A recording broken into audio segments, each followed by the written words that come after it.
بے حیائی کیا ہے؟ بے حیائی کس طرح سے پاک زندگی گزارنے کے راستے کی رکاوٹ ہے؟ اور حیا کیا ہے؟ ہم جب اسلام کو پڑھتے ہیں اور رسول اللہ صلی اللہ علیہ وآلہ وسلم کے بارے میں جانتے ہیں جن کی زندگی ہمارے لیے نمونہ ہے، تو ہمیں پتہ چلتا ہے کہ رسول اللہ کے بارے میں آتا ہے کہ وہ کنواری لڑکی سے زیادہ حیادار تھے۔ جب ہم کسی بیٹی کا تصور کرتے ہیں تو ذہن میں یہ تصور ابھرتا ہے کہ بیٹی ہو تو حیا۔ آخر وہ حیا کا پیکر آج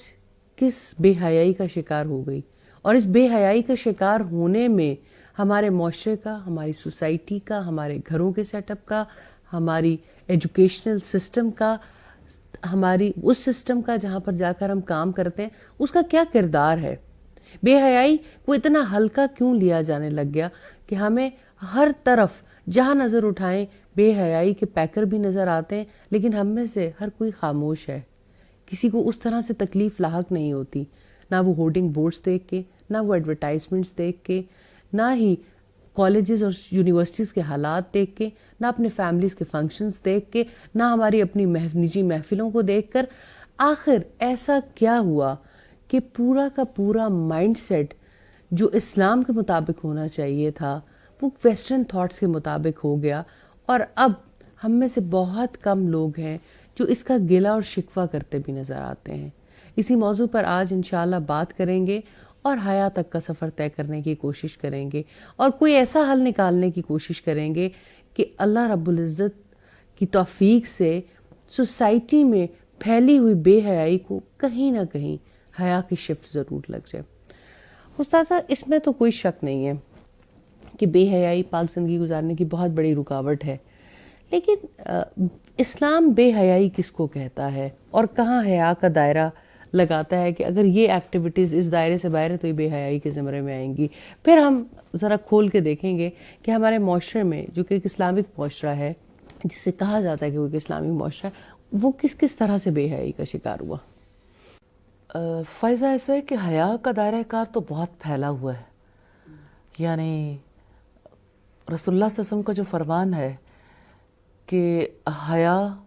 اور ایمان دونوں ساتھ ساتھ رہتے ہیں، ایک اٹھے تو دوسرا بھی اٹھ جاتا ہے، اور حیا جو ہے وہ ایمان کا ایک شعبہ ہے۔ یعنی جیسے آپ نے فرمایا کہ ایمان کے 60 یا 70 سے زائد شعبے ہیں اور حیا اس کی ایک شاخ ہے۔ اسی طرح سے آپ نے فرمایا کہ حیا خیر کے سوا کچھ نہیں لاتی۔ اس سے ہمیں یہ پتہ چلتا ہے کہ زندگی کا کوئی معاملہ ایسا نہیں ہے جو معاملہ حیا کے زمرے میں نہ آتا ہو۔ آپ کی گفتگو، آپ کی نظریں، آپ کی سماعت، آپ کا دل میں کسی چیز کو جگہ دینا، یعنی آپ کے دل میں جو خیال آتا ہے، آپ کی پوری باڈی لینگویج، آپ